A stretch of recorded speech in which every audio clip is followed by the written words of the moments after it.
Hello दोस्तों। और आप लोगों के सामने फिर एक वीडियो लेकर आ गए हैं स्टेपर मोटर का। अभी स्टेपर मोटर समाप्त नहीं हुआ है, अभी 2 वीडियो चला है, तो आज तीसरा वीडियो है। और अभी इसके पहले आपने स्टेप एंगल के बारे में पढ़ा था कि स्टेप एंगल क्या होता है, कैसे स्टेप एंगल का फार्मूला निकलता है, स्टेप एंगल क्या है, रिजोल्यूशन क्या है। तो स्टेप एंगल अगर इस्तेमाल है तो वाइड रेंज एप्लीकेशन में कैसे उपयोग किया जाएगा, पोजीशन एक्यूरेसी क्या होती है उसके बारे में बताया गया था। और उसके बाद क्या नाम है आपका, ये इसको क्या बोलते हैं, स्टेपर मोटर के डिफाइन किया गया। अगर मेरी वीडियो आपको अच्छी लग रही हो तो लाइक और सब्सक्राइब कर दीजिए और अपने दोस्तों के साथ शेयर कीजिए। जितने से जल्दी हो सके वीडियो आप लोग शेयर करने की कोशिश करिए, आप लोगों के बहुत फायदे हैं। क्योंकि ये आपके देखेंगे डिप्लोमा में नहीं है शायद, ये स्टेपर मोटर वोटर ये बीटेक में ही है। तो आप लोगों के लिए जो डिप्लोमा कर रहे हैं उनके लिए तो बहुत अच्छी वीडियो है, और जो आईटीआई कर रहे हैं उनके लिए तो और बेटर है, और जो बीटेक कर रहे हैं तो उनकी बात ही नहीं, उनके लिए तो सफिशियंट वीडियो है। तो आप लोगों के लिए स्टेपर मोटर से चाहे गेट हो, चाहे यही, चाहे जेई हो, चाहे आप आईएएस तैयारी करें, ये मतलब स्टेपर मोटर से मेडिकल आने हैं और कॉन्सेप्चुअल आने हैं। तो आगे हम लोग चलते देखते हैं। आज पढ़ेंगे वेरिएबल रिलक्टेंस, लिखेंगे क्लासिफिकेशन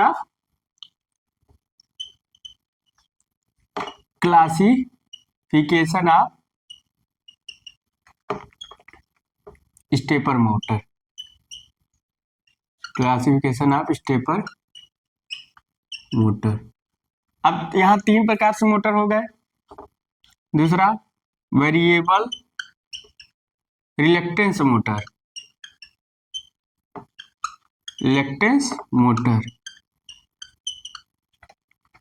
दूसरा परमानेंट मैग्नेट मोटर,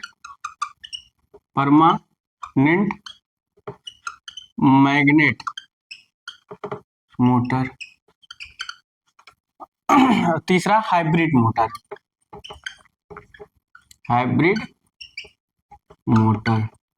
ठीक, तो अब देखा जाए, ठीक, अगर देखा जाए तो क्या होता है, थोड़ा सा हम आपको इसके बारे में डिटेल बताते हैं। वेरिएबल रिलक्टेंस, इसमें अगर देखा जाए तो जो इसका रोटर होता है किसका बना होता है, एक बार जान लीजिए। इसका जो रोटर होता है वो परमानेंट, इसका जो रोटर होता है टेम्पोररी मैग्नेट का बना होता है, सॉफ्ट मैग्नेट, टेम्पोररी, ठीक, टेम्पोररी मैग्नेट का। इसका परमानेंट मैग्नेट का रोटर, परमानेंट मैग्नेट, एक बार याद रखिएगा जना, आप लोग भूलिएगा नहीं, रोटर परमानेंट मैग्नेट का। जो रोटर है इसका परमानेंट मैग्नेट का होता है, परमानेंट मैग्नेट। इसमें दोनों होते हैं, टेम्पोररी प्लस परमानेंट है, टेम्पोररी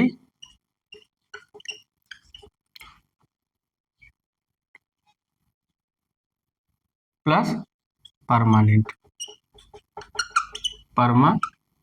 मैग्नेट का। तो इसमें टेम्पोररी प्लस परमानेंट दोनों होते हैं, ये चीज याद रखिएगा। इसमें दोनों हाइब्रिड मोटर आपका वेरिएबल रिलक्टेंस मोटर और परमानेंट मैग्नेट मोटर का है मिक्सर होता है। लिख सकते हैं वेरिएबल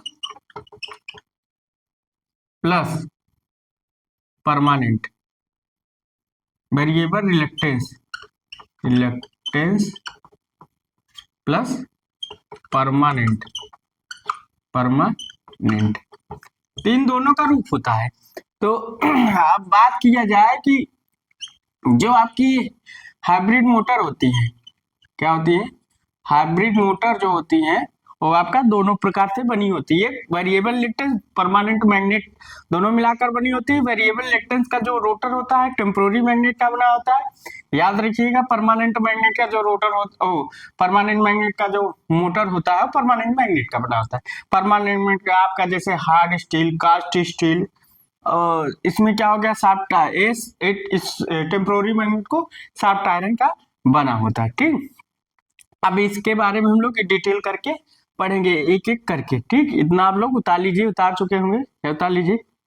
तो आपका जो देखा जाए तो जो रोटर है, जो आपका स्टेपर मोटर तीन प्रकार से है, variable reactance motor, permanent magnet motor और हाइब्रिड मोटर। ठीक, इसका जो रोटर है टेम्पोररी मैग्नेट का, इसका जो रोटर है परमानेंट, इसका जो रोटर है टेम्पोररी प्लस परमानेंट मैग्नेट का रोटर बना हुआ, और यह mixer variable plus variable reactance पर परमानेंट मैग्नेट रोटर का बनाया गया है। ठीक,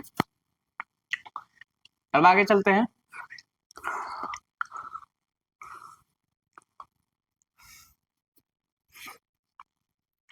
देखते हैं, इसको ताली होंगे।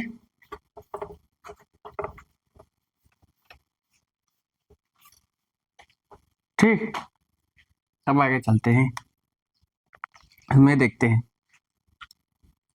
Variable reactance motor, variable reactance motor, variable reactance motor. तो अगर वेरिएबल रिएक्टेंस मोटर, देखो बताते हैं, नाम ही दिया है वेरिएबल रिएक्टेंस। तो ये जो रिएक्टेंस का कार्य सिद्धांत होता है वेरिएबल रिएक्टेंस, मतलब डिफरेंट एयर गैप में रिएक्टेंस होती है। देखो मान लो, देखो मान लो आपका पोल है N S। ठीक, अब यहाँ आपका मान लीजिए सैलिएंट पोल टाइप क्या है, रोटर है। सैलिएंट पोल टाइप क्या है, रोटर है। हम आपको थोड़ा बताते हैं। तो सैलिएंट पोल टाइप रोटर है, N है, S है। तो जब ये रोटर घूमेगा, जब ये रोटर घूमेगा, अब देखो यहाँ क्या है, यहाँ क्या है, यहाँ रिएक्टेंस क्या है, अभी तो सेम। फिर जब रोटर हमारा ऐसे मूव करेगा,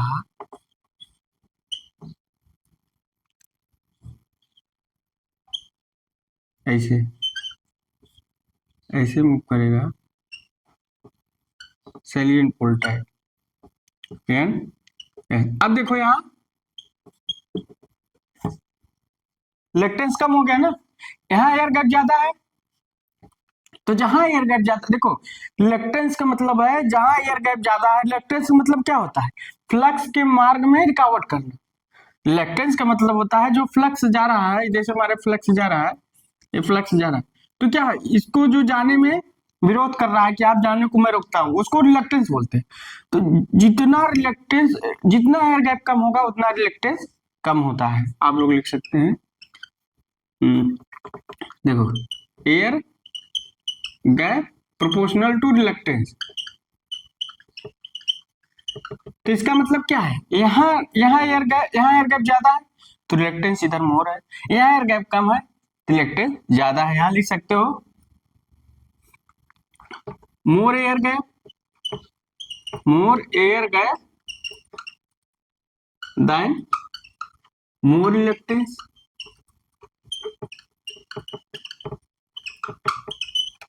और यहाँ क्या है, least air gap least reactance.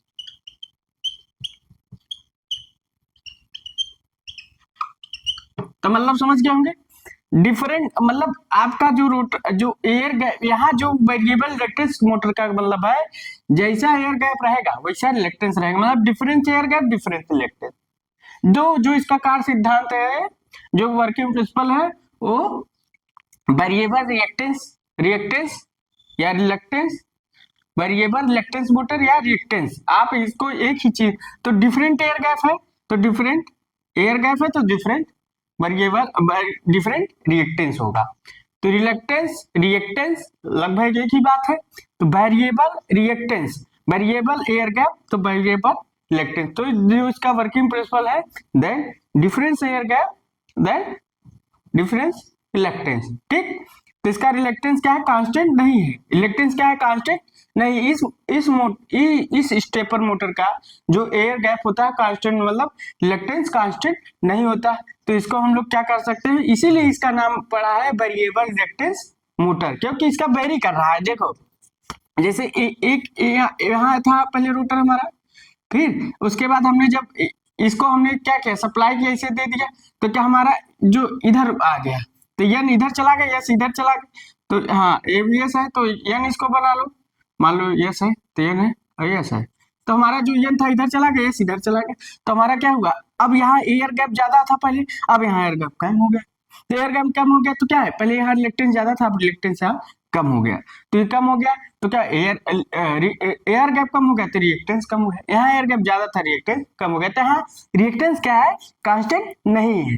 Reactance constant नहीं है तो जब रिएक्टेंस डिफरेंस है तो एयर गैप डिफरेंस है तो रिएक्टेंस डिफरेंस कहलाएगा। इसलिए इसको variable reactance motor, variable reactance stepper motor कहते हैं। समझ गए, वेरिएबल रिएक्टेंस स्टेपर मोटर यहाँ लिख सकते हो। देखो हमने वेरिएबल रिएक्टेंस स्टेपर मोटर, समझ गए होंगे कि इसे वेरिएबल रिएक्टेंस मोटर क्यों कहते हैं, क्योंकि इसका जब इसका जो डिफरेंस है, इसका जो रोटर पहले इधर था तो एयर गैप ज्यादा था, अब इधर आएगा तो एयर गैप कम है। तो एयर गैप पर जो रिएक्टेंस है वो हमारा डिपेंड करता है। तो different air gap different reactance then working principle इसी पर है। इसलिए इसका जो रिएक्टेंस होता है कांस्टेंट नहीं होता, इसलिए variable reactance motor, variable reactance motor stepper motor कहते हैं। समझ गए, तो इतना आप समझ गए, इसको बना सकते हैं।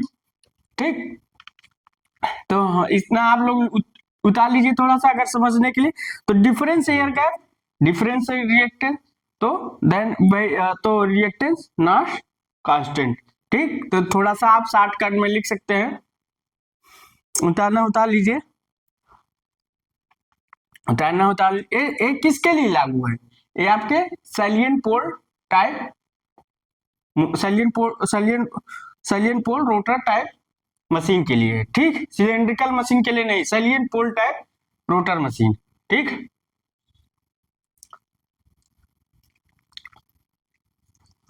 तो ताल लीजिए, आप लोग समझ गए कि इसका नाम वेरिएबल रिलक्टेंस मोटर क्यों पड़ा है, क्योंकि डिफरेंस एयर गैप है तो डिफरेंस रिएक्टेंस होगा। ताल लीजिए, तो हम फिर आगे इसके बारे में बताते हैं। तो समझ गए होंगे इसका नाम वेरिएबल रिएक्टेंस मोटर क्यों है, क्योंकि डिफरेंस एयर गैप है तो डिफरेंट रिएक्टेंस होगा। तो एयर गैप ज्यादा तो रिएक्टेंस ज्यादा। जब हम आगे चलते हैं, लिखते हैं इसमें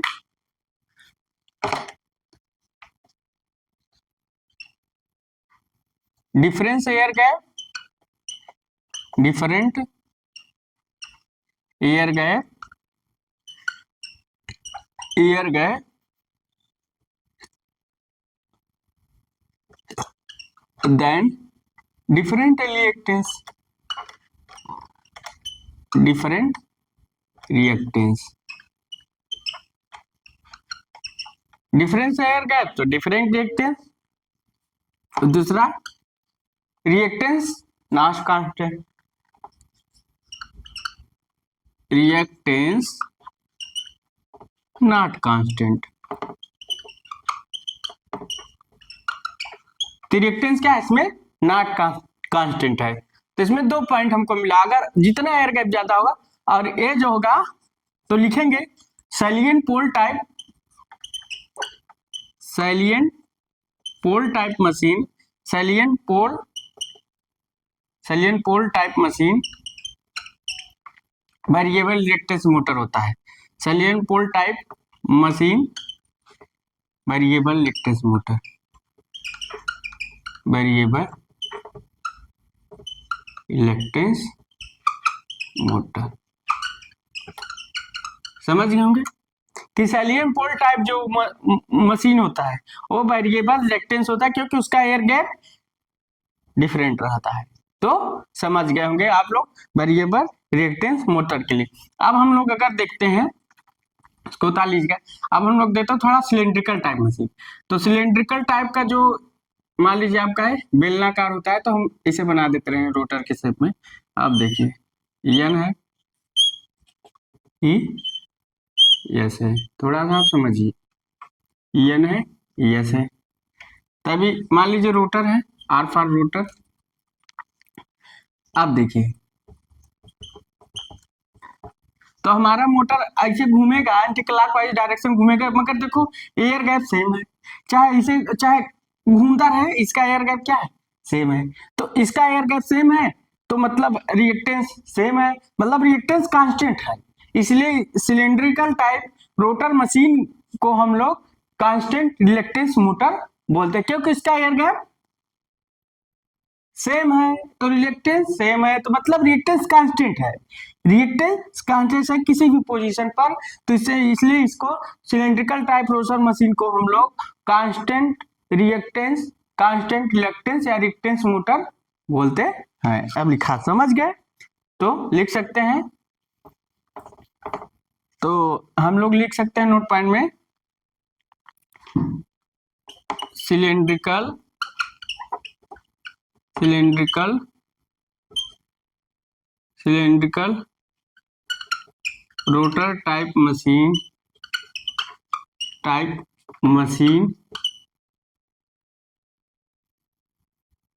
तो लिख सकते हैं number 1 air gap same all position then reactance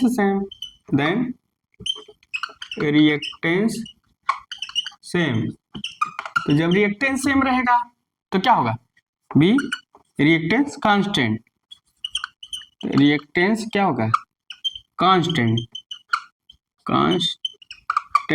तो इसके बारे में लिख सकते हैं इसी पॉइंट क्या लिखेंगे। तो इसलिए सिलिंड्रिकल रोटर टाइप मशीन को हम क्या कहते हैं कांस्टेंट रिएक्टेंस मोटर। तो हम लिख सकते हैं कांस्टेंट रिएक्टेंस मोटर। तो आप समझ गए होंगे कि वेरिएबल रिएक्टेंस का मतलब क्या है कि जब भाई एयर गैप सेम है तो जो रिएक्टेंस है हमारा वो एयर गैप पर डिपेंड कर रहा है। यहाँ क्या है जो हमारा भाई एयर गैप कम है तो रिएक्टेंस कम है, एयर गैप यहाँ ज्यादा है तो रिएक्टेंस ज्यादा होता है। तो आप लोग एक लिख सकते हो air gap directly proportional reactance. इसको आप लोग नोट पॉइंट करके लिख सकते हो, उतार लीजिए हम लोग को।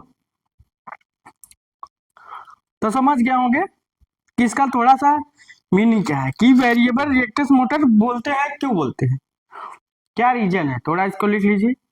तो समझ गए होंगे आज आप तो इसको वेरिएबल रिएक्टेंस मोटर क्यों कहते हैं, क्या रीजन है, क्या कारण है, सारा आप लोगों के सामने हमने इंट्रोड्यूस कर दिया, डिफाइन कर दिया। ठीक, सोच रहे होंगे कि कुछ नया तो मिला ही होगा। तो भाई एयर गैप उसका भी फिगर है रिएक्टेंस उसका बना सकते हो जो फिगर इससे सिलिंड्रिकल रोटर टाइप मशीन का।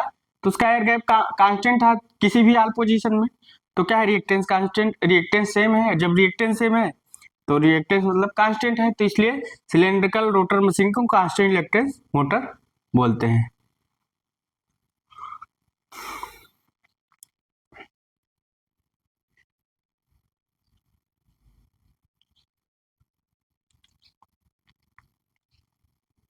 इसको उतार लीजिए तब आगे हम चलते हैं।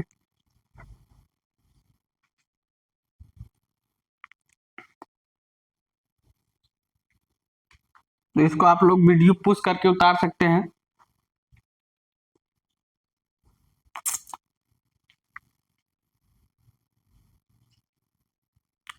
अगर आपको उतारना है तो वीडियो पुश करके उतार सकते हैं।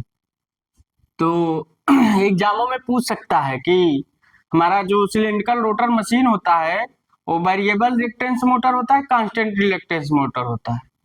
वो कांस्टेंट रिएक्टेंस मोटर होता है सिलिंड्रिकल। और सैलिएंट पोल टाइप पूछे तो वेरिएबल रिएक्टेंस मोटर होता है। समझ गए क्यों? क्योंकि एयर गैप ज्यादा है और यहाँ एयर गैप सेम है। तो हम अब आगे चलते हैं। अब आगे चलते हैं तो देखते हैं। अब बात करते हैं, अब आते हैं वेरिएबल रिएक्टेंस मोटर। तो वेरिएबल रिएक्टेंस का जो रोटर होता है वो टेम्पोररी मैग्नेट का बना होता है, शाफ्ट मैग्नेट का। तो लिख सकते हैं, हमने लिखा था, तो रोटर किसका बना होता है? Shaft magnet. शाफ्ट मैग्नेट या इसे बोलते हैं फेरो मैग्नेट। फेरो मैग्नेट, ठीक। तो शाफ्ट मैग्नेट है फेरो मैग्नेट का बना होता है। और दूसरा वेरिएबल रिएक्टेंस समझ गए। अब देखो अब हम लोग इसका थोड़ा सा वर्किंग प्रिंसिपल उसके बारे में जानते हैं। तो देखो, मान लीजिए इसका कंस्ट्रक्शन बनाते हैं। पहले इसका रोटर बना देते हैं। नहीं, आप पहले इसका रोटर बना देते हैं। तो समझ गए होंगे।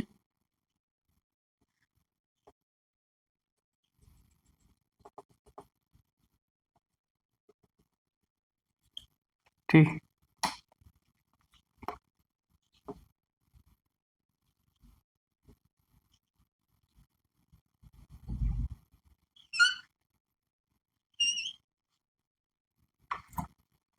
तो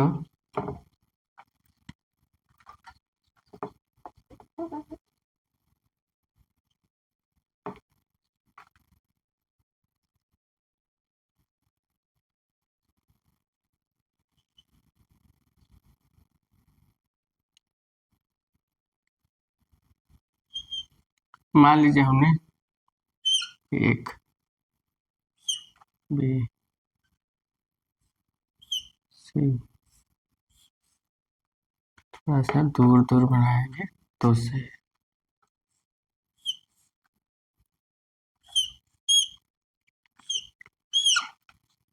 ओहो, और थोड़ा सा बड़ा बनाना पड़ेगा। अब देखो क्या है कि इसका हम एक सैलिएंट पोल टाइप है, तो इसको हम रोटर बना देते हैं।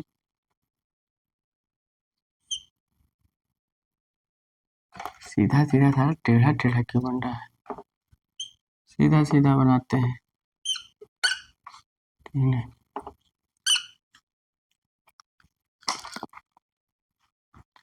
अब यहाँ वॉल बना देते हैं, मान लीजिए।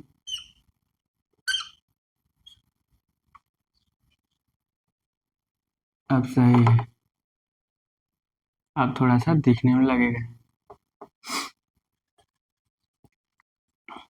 हम्म,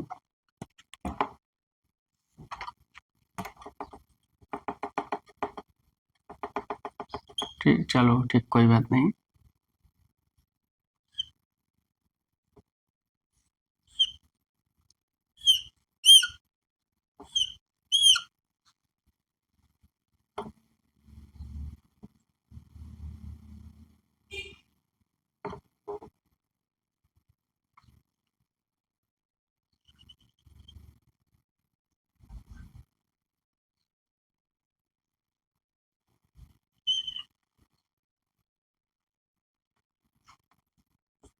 ठीक, अब हम लोग बात करें। तो मान लीजिए ए हो गया, बी हो गया, सी हो गया, ए डैश हो गया, बी डैश हो गया, सी डैश हो गया। अरे रोटर है, क्या है? रोटर है। अरे स्टेटर है, क्या है? स्टेटर। देखो जो वेरिएबल इलेक्ट्रिक मोटर होता है उसका स्टेटर और रोटर का जो टीथ होता है वो सेम नहीं होता। लिख सकते हैं stator stator poles not equal to rotor poles ये लिख सकते हो। मतलब जो स्टेटर के पोल्स होते हैं रोटर पोल्स के इक्वल नहीं हो सकते। या लिख सकते हो स्टेटर टीथ, कहीं टीथ पूछ लेता है, stator teeth not equal to rotor teeth. तो जो स्टेटर टीथ होता है वो रोटर टीथ के इक्वल नहीं होता। जो स्टेटर टीथ होता है रोटर टीथ के इक्वल नहीं होता और स्टेटर पोल रोटर पोल के इक्वल नहीं होता। तो इसका क्या है कि देखा जाए कि आपका रोटर है स्टेटर है, ठीक, ये दोनों क्या है बराबर नहीं होते इसके जो पोल्स है। अब देखिए इसका हम थोड़ा सा समझते हैं कैसे क्या होगा। तो अभी जान लीजिए जैसे कन्वेंशनल डीसी मोटर में क्या होता है, सारे पोल हम एक साथ एनर्जाइज करते हैं, मगर जो स्टेपर मोटर में जो वन पोल पेयर है एक साथ एनर्जाइज करते हैं, मतलब ए और ए डैश करेंगे उसमें सारे पोल एक साथ हम एनर्जाइज कर देते हैं, मगर ऐसा इसमें नहीं है भाई। इसको स्टेप स्टेप रोटेट कराना है। अगर सारे पोल एक साथ एनर्जाइज कर देंगे तो क्या होगा, तो ये भाई स्टेपर मोटर खत्म हो जाएगी। तो इसलिए इसको स्टेपर मोटर नहीं बोल पाएंगे। तो इसलिए इसको क्या किया जाता है, वन पोल पेयर एक साथ एनर्जाइज किया जा सकता है। लिख सकते हो नोट पॉइंट में stepper motor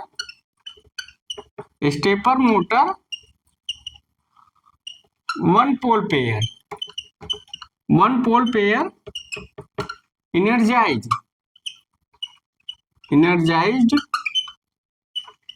at a same time।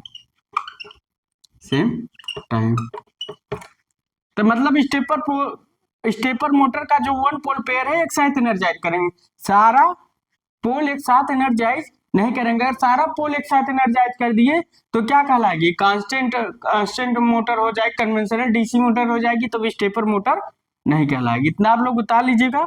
अब हम लोग चलते हैं थोड़ा सा इसके बारे में समझते हैं। तो भाई वेरिएबल रिएक्टेंस मोटर है, तो देखो तो वेरिएबल रिएक्टेंस मोटर क्या है, ये देखो मान लो हमने इसको एनर्जाइज किया ए डैश को, इसको आप लोग उतार लीजिए।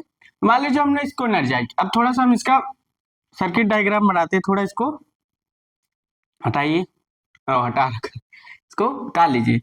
तो stepper motor one pole pair energise at same time, उसको उतार लीजिए।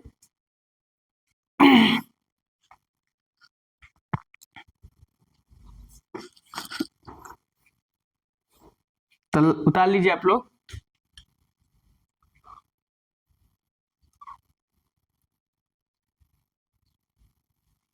उतार लिए होंगे। अब हम मिटाते हैं, थोड़ा सा समझते हैं इसका सर्किट डायग्राम।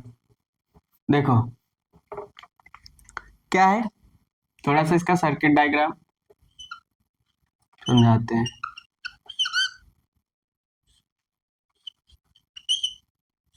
सर्किट डायग्राम से हम लोग आपको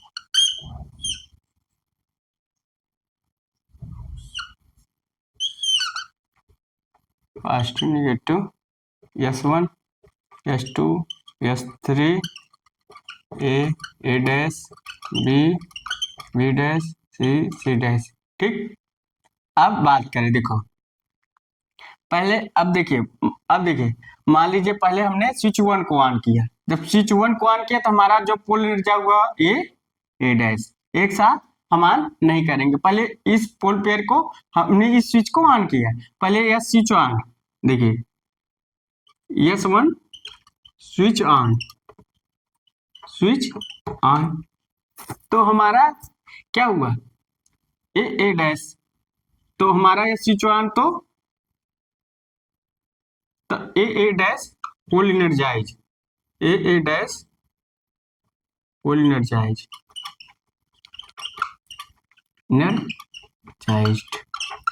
अब पोल एनर्जाइज हम करते हैं ए डैश, इसको आप लोग उतार लीजिए।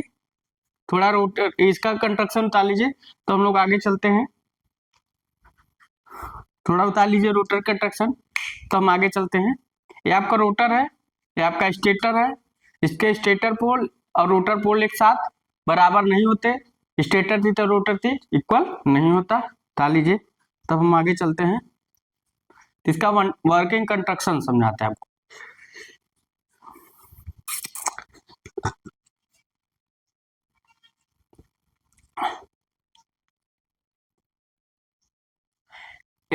ये आप तरह से स्विच रिलेक्टेंस मोटर ही है।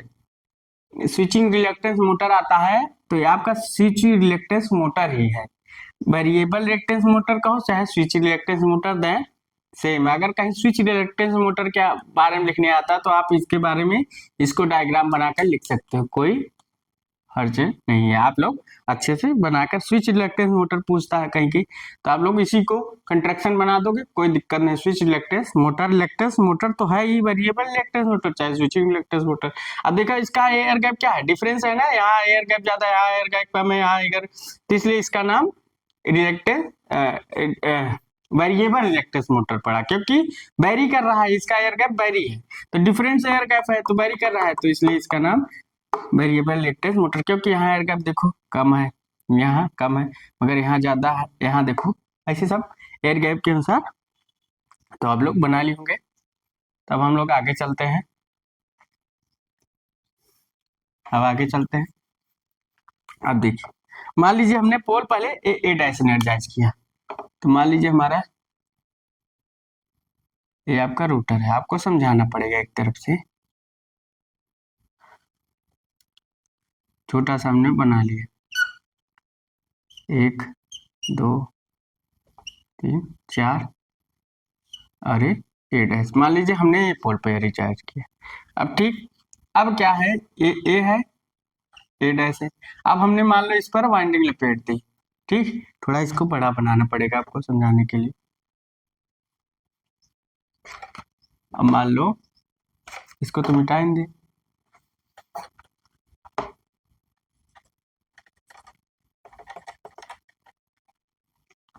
ठीक।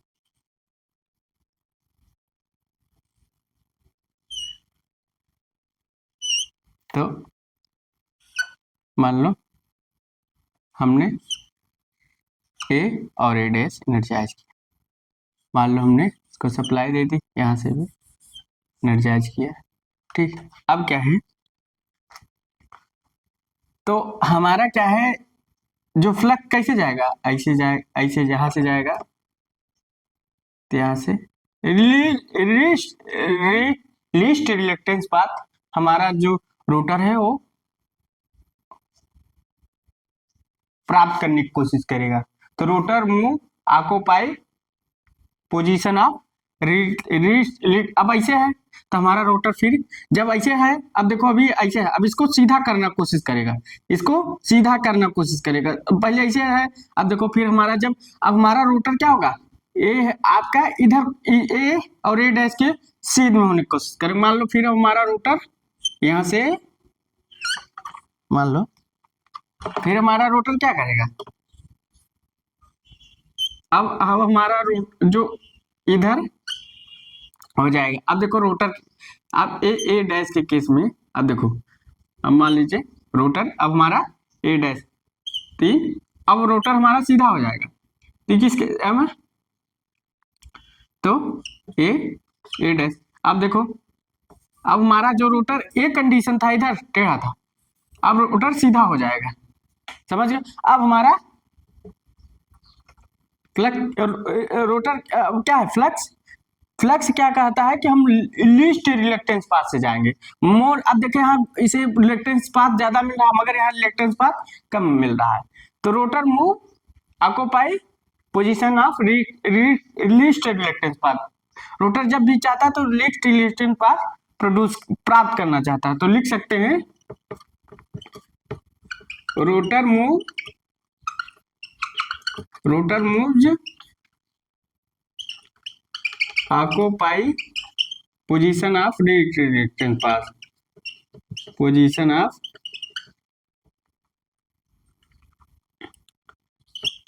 Position of least reluctance path, reluctance path. तो rotor move occupy position of least reluctance path. तो हमारा जो फ्लक्स क्या है, जो हमारा रोटर ज्यादा रिलक्टेंस प्राप्त कर रहा है, तो क्या करेगा, रोटर इधर घूमने की कोशिश करेगा, इधर घूमने की कोशिश करेगा, तो हमारा क्या होगा, अब फिर ऐसे फिर इधर हो जाएगा। फिर मान लीजिए तब हमने ए डैश को, तब हमारा रोटर इधर आ गया। अब मान लीजिए बी बी डैश को हम करते हैं, ठीक। अब अगला हम करते हैं बी बी डैश को, तब समझ गए होंगे, तब हमारा रोटर इधर घूमा, समझ गए, स्टेप। अब स्टेप किया, अब स्टेप किया, फिर अब हमने यहाँ इसको क्या किया, एनर्जाइज किया, यहाँ से एनर्जाइज, यहाँ हमने सप्लाई दिया, यहाँ हमने सप्लाई दिया, ठीक। तो अब हमारा रोटर ऑन है। इस कंडीशन में मान लीजिए हमने यहाँ से ए डैश को ऑन किया, अब यहाँ ऑन है, ठीक। अब ऑन है तो हमने फिर सप्लाई गिरा दी, मतलब अब सप्लाई यहाँ से हटा देते हैं, सप्लाई एनर्जाइज हटा देते हैं, तो हमारा मोटर यही होल्ड रहेगा, होल्ड रहेगा, समझ गए। तो अब आगे नहीं जाए, तो हमने अब एनर्जाइज, पहले एनर्जाइज किया, जब तक एनर्जाइज किया तो हमारा रोटर यहाँ से मूव यहाँ कर गया, तो यहाँ से हमारा रोटर यहाँ घुमा, एक स्टेप, कितना, एक स्टेप पहले यहाँ था, तो हमारा एक क्या बना, बीटा एंगल, क्या बना, बीटा एंगल, ये मूव किया तो स्टेप बनाया। अब स्टेप बनाया, जब तक एनर्जाइज है तब तक यहाँ ऑन रहेगा। उसके बाद जैसे ही हम अब इसको एनर्जाइज हटा देते हैं, अब एनर्जाइज हटा देते हैं, इसको हम मिटा देते हैं।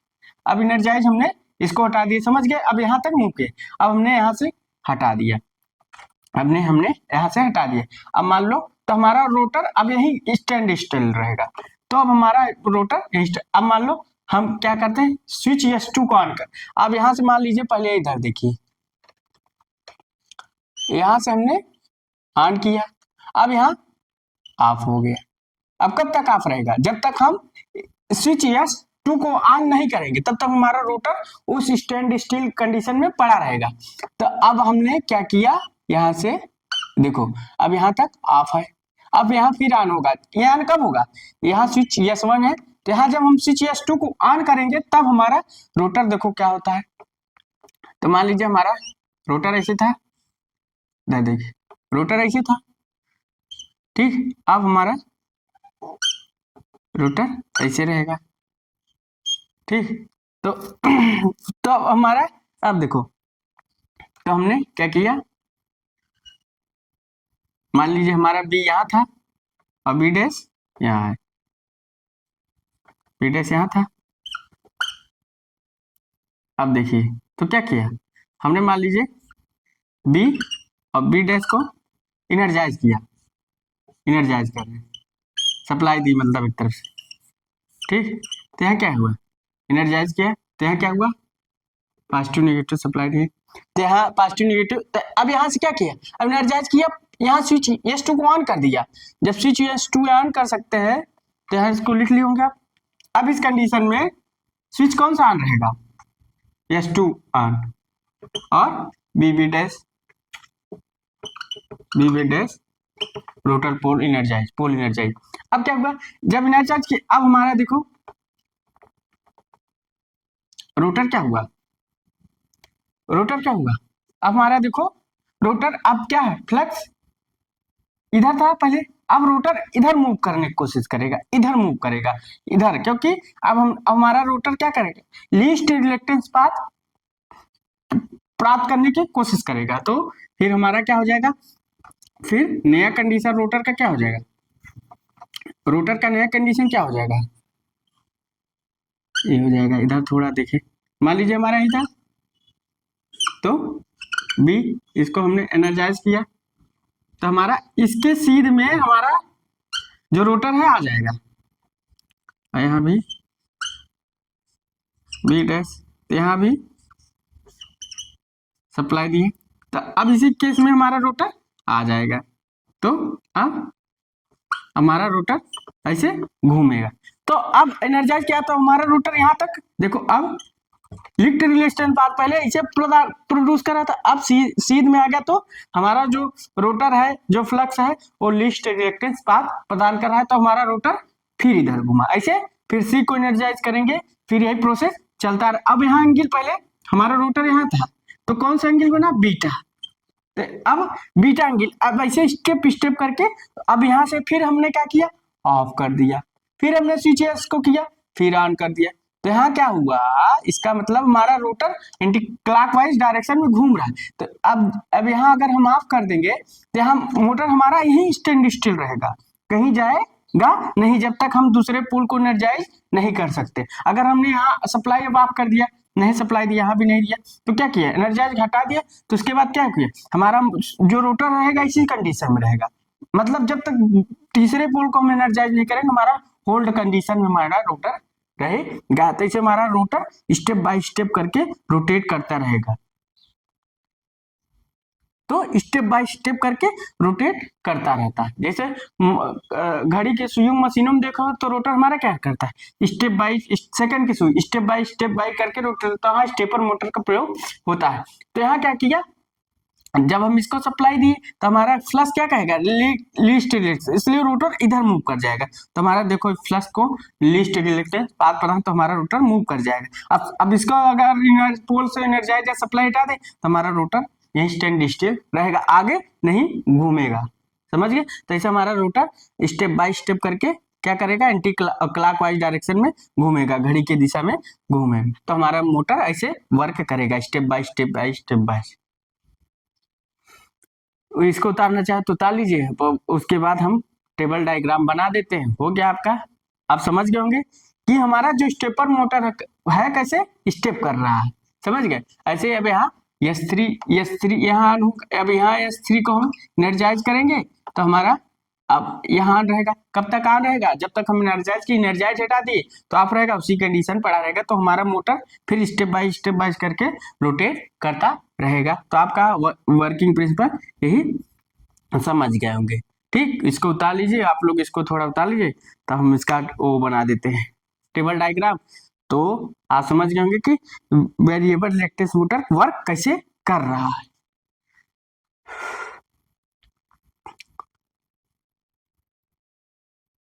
अब फिर मान लीजिए सी एनर्जाइज करना चाहे, मान लीजिए आप लोग को फिर लगे, मान लीजिए हमें इसको आप बना लिए होंगे, क्या बना लीजिए, नहीं कहेंगे आप लोग गुरुजी मिटा दिए।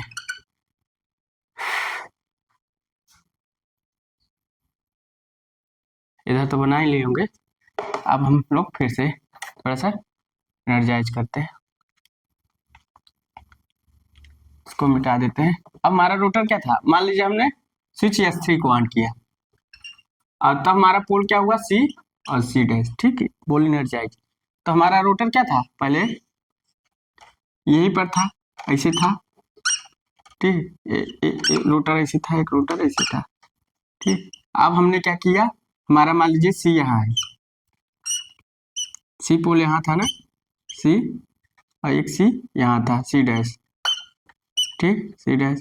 तो हमने इसको सप्लाई दिया, एनर्जाइज किया इस पोल को, यहाँ इस पोल को एनर्जाइज किया, सप्लाई देकर। अब देखिए, जब तक सप्लाई आप नहीं दिए थे तो हमारा रोटर यही है, घूमा नहीं, ये देखो इस कंडीशन में है। हमने सप्लाई नहीं दी तो भाई घूमा ही नहीं,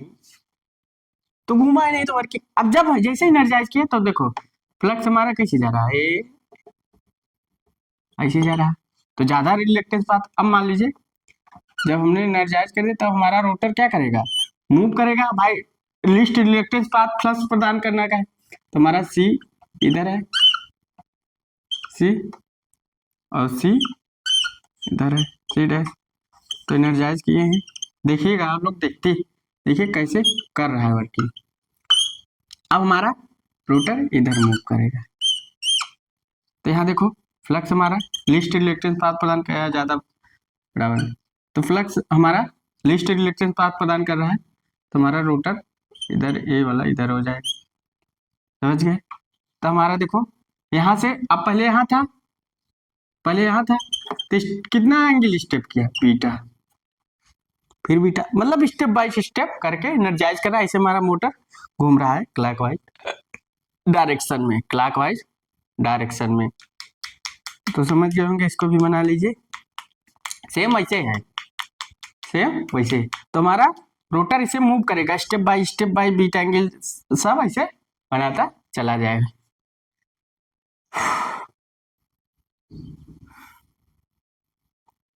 समझ गए कि हमारा रोटर मूव कैसे कर रहा है, वो आपको मैं दिखाने की कोशिश कर रहा हूँ, समझाने की कोशिश कर रहा हूँ कि हमारा वेरिएबल रिएक्टेंस मोटर वर्क कैसे कर रहा है। क्योंकि जो हमारा रोटर मतलब जो हमारा फ्लक्स है रिलीज रिएक्टेंस पाथ प्रदान कर, तो इसलिए रोटर हमारा घूमेगा, ट्रैक्ट करेगा, तो ट्रैक्ट हो गया। आ रहे हैं आप?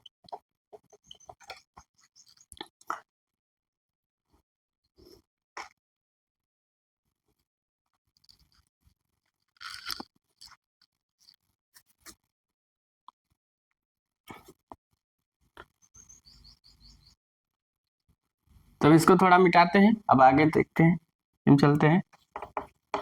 अब देखें, अब क्या है इसका थोड़ा अगर हम स्टेप एंगल निकालें बीटा दोनों प्रकार से 360 into M into T R, मतलब रोटर तीज, तो 360 इंटू, तो यम स्टेटर फेज 3 फेज है, तो 3 इंटू रोटर तीज कई है 4 है ना, 4 है, तो देखो कटेगा, कितने से कटा 36, तो 4 36 90, 30 90, तो 30 डिग्री का एंगल बना रहा है।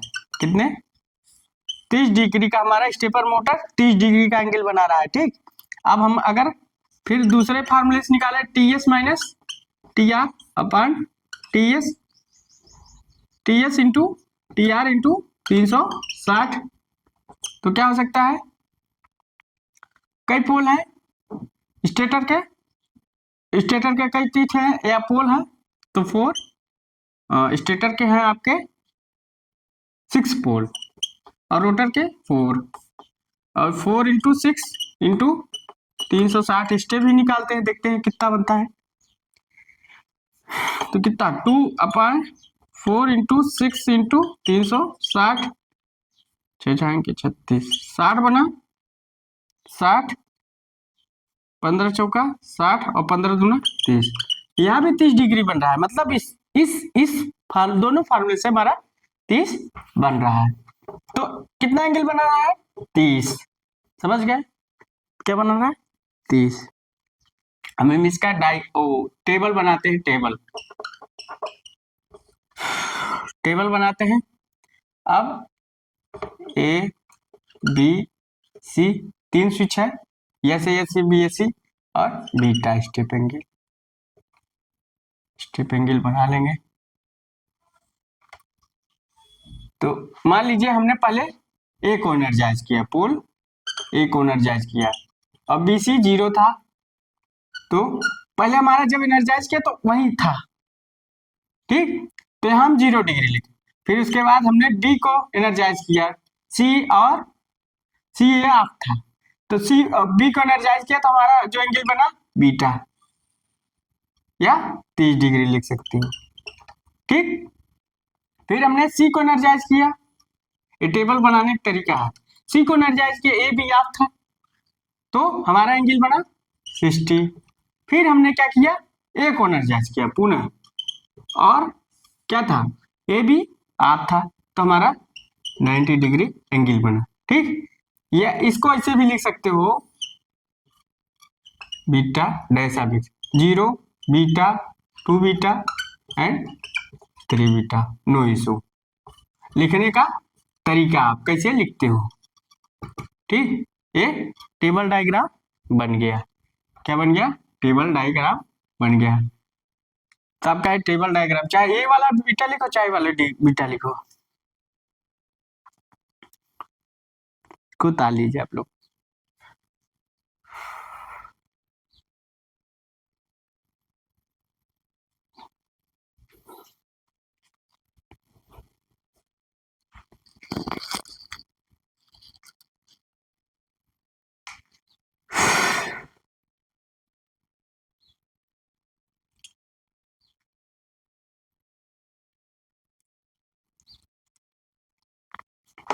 इसको हटा देते हैं, ताली होंगे।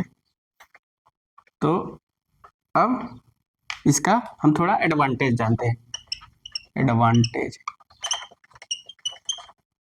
एडवांटेज क्या है, नंबर 1 भाई, रोटर शाफ्ट मैग्नेट का बना है, तो इनर्शिया लो होगा, तो लो इनर्शिया होगा, लो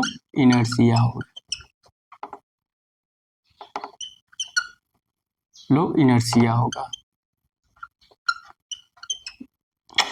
फिर साला गड़बड़ होगा,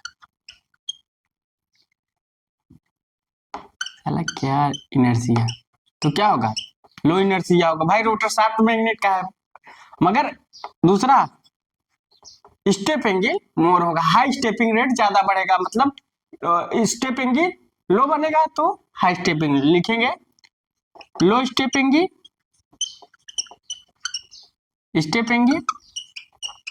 then high stepping rate, then high stepping rate, high stepping rate,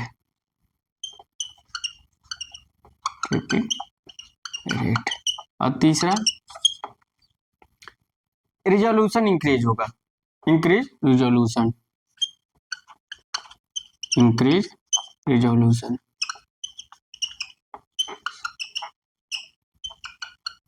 तो समझ गए होंगे कि स्टेपर मोटर क्या होता है, कैसे घूमता है, कैसे वर्क करता है, आप लोग को आज समझ में आया होगा। तो वेरिएबल इलेक्ट्रिक मोटर आज लगभग समाप्त हो गई। अब कल परमानेंट पढ़ेंगे, उसके बाद हाइब्रिड पढ़ेंगे, तीनों बारी बारी करके पढ़ेंगे। तो आप लोग आज इसके बारे में जाने होंगे, बहुत डिटेल्स अच्छे से जाने होंगे कि कैसे वर्क कर रहा है। लोग कॉपी में देख रहे हैं ऐसे टेबल बना है, कैसे बना है, तो आप लोग को आज घबराने, आज झिझक निकल ही गई होगी, जितना हमने आपको पढ़ाया कि आप लोग को अच्छे से समझ में आ जाए कि स्टेपर मोटर क्या होता है, कैसे वर्क करता है, कैसे क्या करता है। तो क्या होगा, आप लोग आज अच्छे से पढ़े होंगे। तो अगर मेरी वीडियो अच्छी लग रही हो तो लाइक और सब्सक्राइब करें, अपने दोस्तों के साथ शेयर करें। तो थैंक्स।